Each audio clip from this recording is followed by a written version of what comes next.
Assalamualaikum warahmatullahi wabarakatuh. Kita akan membahas tentang salah satu bilangan yang fenomenal gitu, yaitu bilangan sempurna. Kalau saya nyebutnya bilangan sempurna ya, tapi nama aslinya perfect number gitu.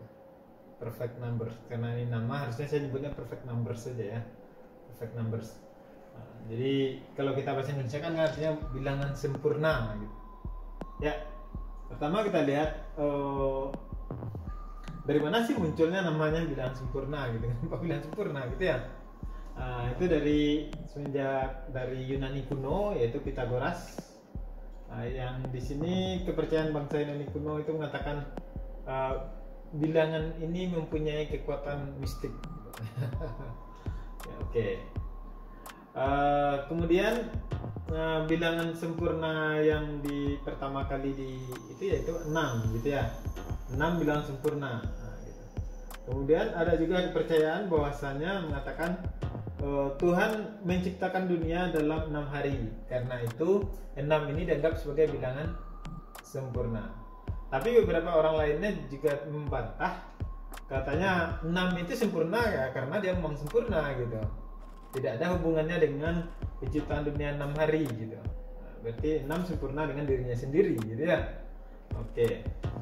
Tapi apapun itu yang penting 6 bilangan yang memiliki karakteristik yang unik gitu, yang bagus, dan kemudian juga diikuti dengan bilangan-bilangan lain yang memiliki karakteristik yang sama. Bilangan-bilangan tersebut disebut dengan bilangan sempurna atau perfect number gitu ya. Ya, oke.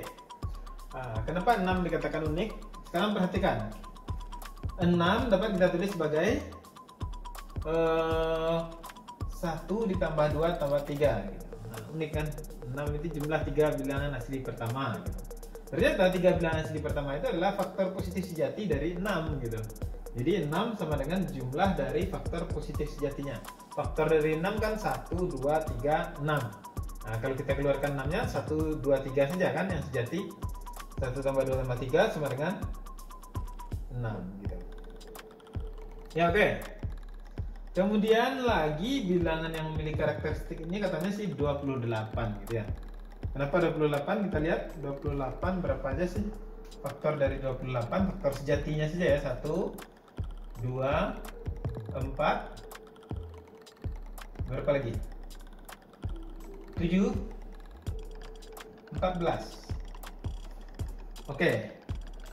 Kita jumlah 7 tambah 7, 14 tambah 14, 28 gitu ya. Oke ya, nih 1 tambah 2 tambah 4 tambah 7 tambah 14. Pas ya jumlah semua faktor faktor sejatinya, faktor positif sejatinya gitu. Kemudian juga 496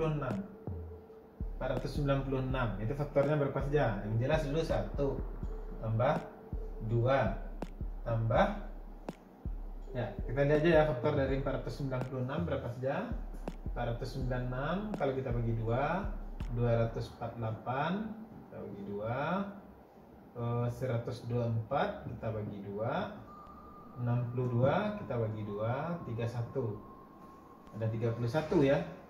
Jadi 1 tambah 2 tambah 4 tambah 8 tambah 16 tambah berapa?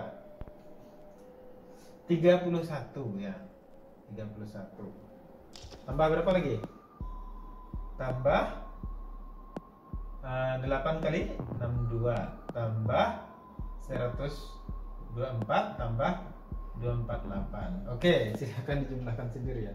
Apakah benar jumlahnya nanti akan 248 gitu ya? Ya.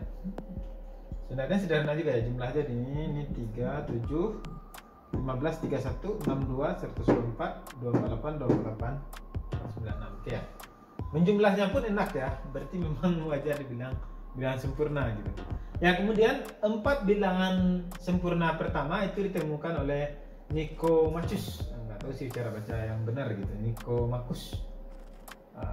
Yaitu matematikawan Yunani kuno yang menuliskannya sekitar 100 AD atau 1 abad sebelum Masehi gitu ya.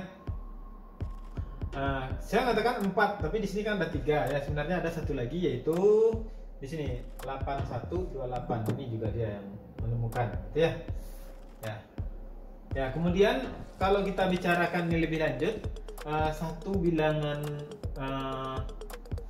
sempurna selanjutnya, perfect number setelah yang 4 ini baru muncul pada abad ke-16 gitu. Kemudian muncul 2 lagi pada abad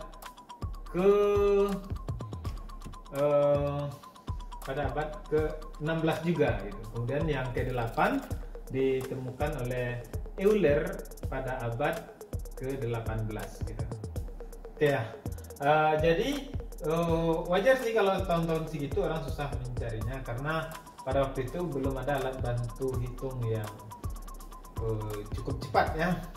Jadi mereka menghitungnya, padahal teorema-teorema pembangunannya sudah ditemukan pada waktu itu gitu ya. Oke, kita lanjutkan. Apa sih definisi bilangan sempurna sebenarnya gitu ya?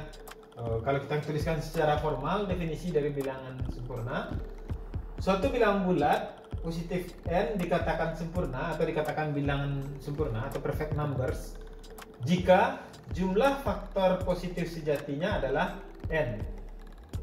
Ya, atau kalau kita tuliskan secara definisi, sigma n dikurang n sama dengan n. Kenapa dikurang n? Karena ini satu-satunya faktor tak sejati gitu ya. Nah, sisanya faktor sejati gitu. Makanya kita atur n kan membagi dirinya sendiri, n faktor dari n gitu ya.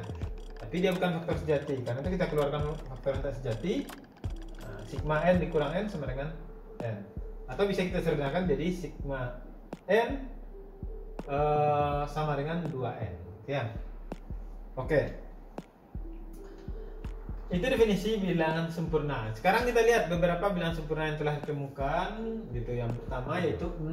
6 bisa ditulis sebagai 2 dikali 2 pangkat 2 dikurang 1 gitu ya. Oke. Kemudian 28, 2 pangkat 2 dikali 2 pangkat 3 dikurang 1. 2 pangkat 4 dikali ini ya dikurang 1. 2 pangkat 6 dikali ini dikurang 1 ya. Berarti ada 6, 28, 496 sudah kita bahas tadi. Kemudian selanjutnya yang ditemukan oleh si Nikomakos tadi juga yaitu 8128 ya. 8128 ini sendiri kalau kita lihat di sini bentuknya juga masih sama gitu.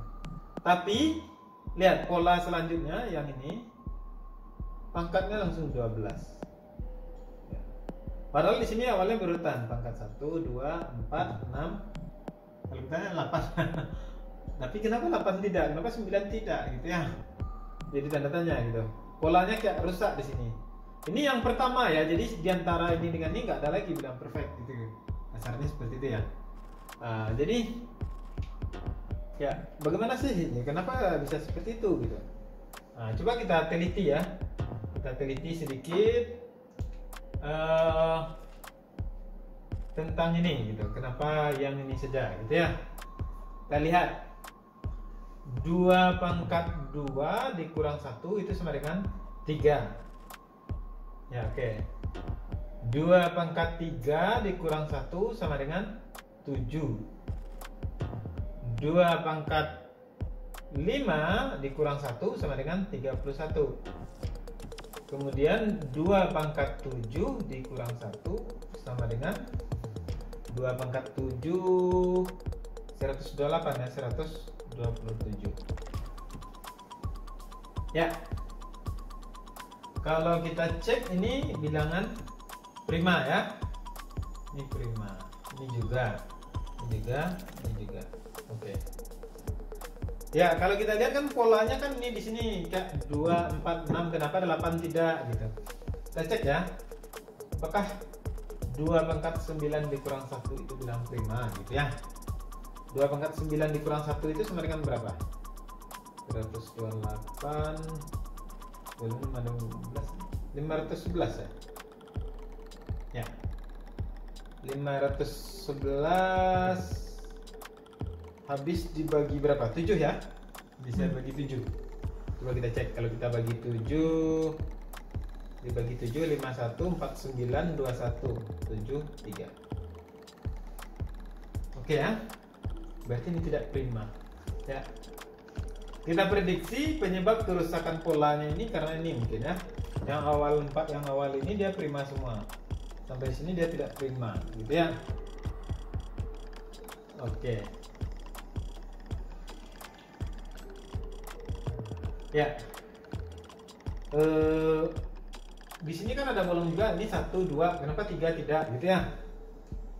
Kalau coba kita cek 2 pangkat 3 dalam kurung 2 pangkat 4 dikurang 1. Kita lihat kalau pangkat ini genap, sudah pasti dia tidak prima. Kenapa?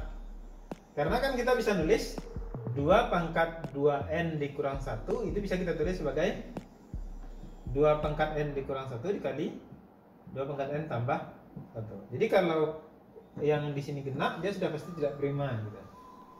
Oke.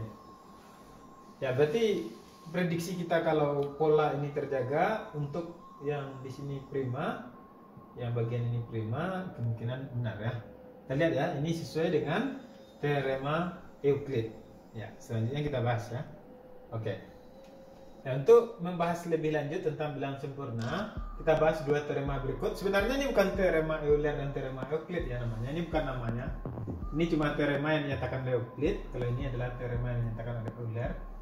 2 teorema ini saling converse. Kita lihat ya teoremanya. Yang dinyatakan oleh Euclid, jika n bilangan bulat positif dengan n besar sama dengan 2 dan 2 pangkat n kurang 1 bilangan prima, maka n yang sama dengan 2 pangkat n kurang 1 dikali 2 pangkat n dikurang 1 adalah bilangan sempurna. Atau bentuk yang tadi yang ditulis banyak ya, adalah bilangan sempurna sesuai dengan yang kita verifikasi tadi. Ternyata yang menyebabkan yang menjadi bilangan sempurna itu ketika yang ini bilangan prima gitu ya. Oke. Kemudian ini teorema ini dinyatakan oleh Euclid 300 BC ya. Kalau ini oleh Euler converse-nya abad ke-18. Berarti sekitar 2000 tahun jarak umur teoremanya ya.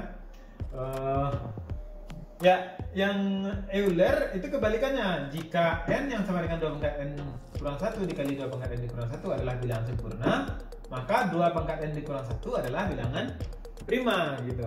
Jadi ketika ini bilangan sempurna, yang ini harus prima. Kalau tadi terbalik, kalau yang ini prima, yang ini jadi bilangan sempurna gitu ya. Saling converse gitu ya. Kita coba membuktikan teorema ini gitu. Ya, oke, kita lihat yang pertama. Bagaimana cara membuktikannya? Bukti. Oke, kita buktikan ya. Bagaimana cara membuktikannya? Ya, karena di sini bentuknya sudah ada, berarti perhatikan sigma n itu sama dengan sigma dari 2 pangkat n dikurang 1 dikali 2 pangkat n dikurangi 1 ya. Oke. Ya, kita perhatikan 2 dengan 2 pangkat n dikurang 1 pasti relatif prima. Kenapa? 2 pangkat n dikurang 1, n-nya kan lebih dari 2 tadi. N-nya lebih dari 2, sehingga 2 pangkat n kurang 1 itu sudah pasti bilangan ganjil. Nah, 2 itu bilangan genap dengan ganjil pasti maksudnya 2 dengan bilang ganjil pasti relatif prima. Oke, karena dia relatif prima berarti ini sama dengan sigma dari 2 pangkat n dikurang 1 dikali sigma 2 pangkat n dikurang 1. Oke. Apa yang kita miliki selanjutnya? Yang ini berapa? Apa tadi rumus sigmanya? Berarti ini sama dengan 2 pangkat n dikurang 1 dibagi 2 dikurang 1. Oke ya. Kemudian bentuk yang kedua bagaimana? Dikali yang ini apa? Nah, ada informasi tadi 2 pangkat n dikurang 1 adalah bilangan prima. Apa rumus dari bilangan prima? Kalau kita cari jumlah faktornya, berarti faktornya 1 dan dirinya sendiri ya. Berarti ini 1 ditambah 2 pangkat n dikurang 1. Berarti hasilnya 2 pangkat n. Berarti ini sama dengan 2 pangkat n dalam kurung 2 pangkat n dikurang 1. Atau bisa kita tulis sebagai 2 dikali 2 pangkat n dikurang 1 dikali 2 pangkat n dikurang 1. Atau bisa kita tulis dengan 2n. Ingat tadi berdasarkan definisi bilangan sempurna, kalau jumlah faktornya adalah 2n. Ya, jumlah faktornya adalah 2n. Yang sama dengan n apa? Jumlah faktor sejati. Ya, kalau ini kan kita hitung jumlah faktor. Jumlah faktornya 2n. Jadi terbukti bahwasanya kalau 2 pangkat n dikurang 1 bilang prima, maka n yang sama dengan 2 pangkat n dikurang 1 dikali 2 pangkat n dikurangi 1 adalah bilangan sempurna. Selanjutnya kita cek untuk converse-nya. Converse-nya yaitu teorema Euler. Teorema yang dinyatakan oleh Euler gitu. Bagaimana converse-nya ini? Bagaimana cara membuktikannya? Yang pertama yang diketahui, n yang sama dengan 2 pangkat n dikurang 1 adalah bilangan sempurna. Ya, kita lihat ya, bukti. Karena n yang sama dengan 2 pangkat n dikurang 1 dikali 2 pangkat n dikurang 1 adalah bilangan sempurna, maka apa yang kita miliki? Maka apa yang dimiliki? Maka kita punya sigma n sama dengan 2n. Ya kan? Berarti sigma n ini sama dengan 2n, n ini tadi berarti sama dengan 2 pangkat n dikali 2 pangkat n dikurang 1. Oke ya. Jadi ini kira-kira sigma n. Nah, di lain sisi kita bisa membuat, perhatikan, kalau kita hitung berdasarkan bentuk ini, sigma n itu harus sama dengan apa? Sigma n sama dengan sigma dari 2 pangkat n dikurang 1 dikali 2 pangkat n dikurangi 1. Oke. Dengan alasan yang tadi, 2 dengan 2 pangkat n dikurang 1 pasti relatif prima. Oke ya. Karena di sini kerjanya n-nya lebih dari 2 ya. Oke, karena dia relatif prima berarti ini sama dengan sigma 2 pangkat n dikurang 1 dikali sigma 2 pangkat n dikurangi 1. Oke. Kita lihat di sini, kalau yang ini kan hasilnya sudah jelas ya. Ini hasilnya adalah yang ini ya, 2 pangkat n dikurang 1. Oke, ini tadi hasilnya yang ini. Karena sudah kita proses di sana, ini hasilnya 2 pangkat n dikurang 1. Oke.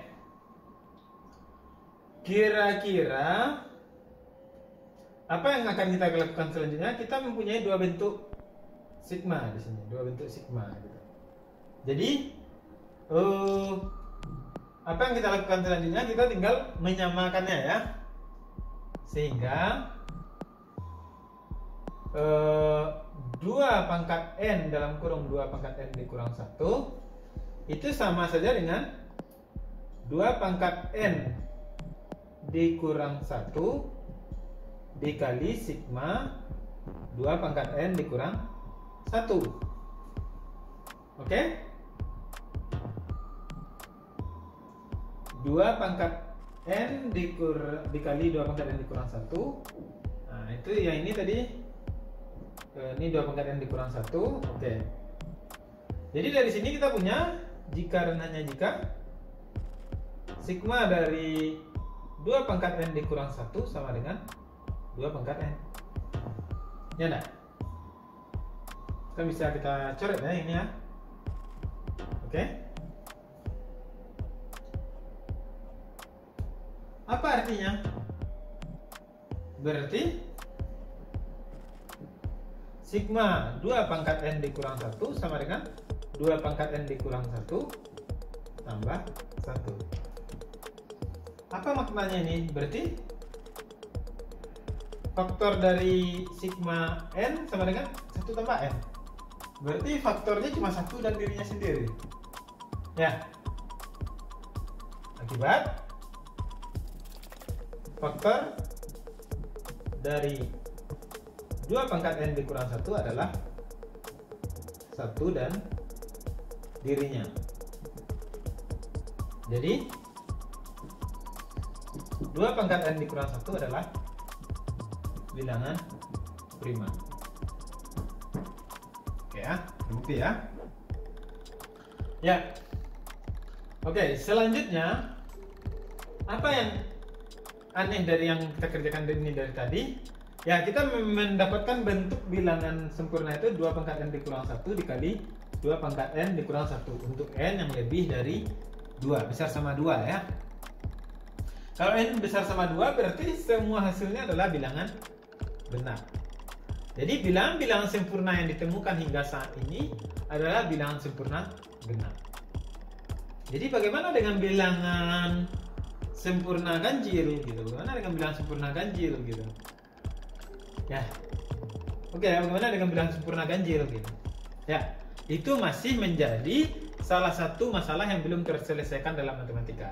Salah satu unsolved problem dalam matematika. Apakah ada bilangan sempurna ganjil? Is there any odd perfect numbers? Gitu. Belum terjawab ya. Tapi sudah banyak yang membuat batasan-batasannya. Misalnya contohnya bilangan perfect paling kecil itu pasti di atas 10 pangkat 1500 misalnya. Ya, rasanya kalau kita hitung dengan kemampuan tangan dan itu manusia tidak mungkin ya, harus bantuan komputer lagi yang ngerjakannya ya. Ya oke. Dan kemungkinan besar keterhambatan penemuan bilangan-bilangan perfect dari bilangan-bilangan sempurna itu dari abad sebelum Masehi hingga abad ke-16 itu terkendala oleh kemampuan menghitung secara manual itu ya. Nah, setelah komputer ditemukan hingga sekarang sudah sangat banyak bilangan sempurna, bahkan sudah sangat besar. Mungkin ada yang sudah kalau dituliskan di HVS itu sudah penuh HVS-nya atau bagaimana gitu ya, oleh satu bilangan sempurna saja gitu ya. Oke. Ya oke, demikian pembahasan kita tentang bilangan sempurna. Terima kasih atas perhatiannya. Assalamualaikum warahmatullahi wabarakatuh.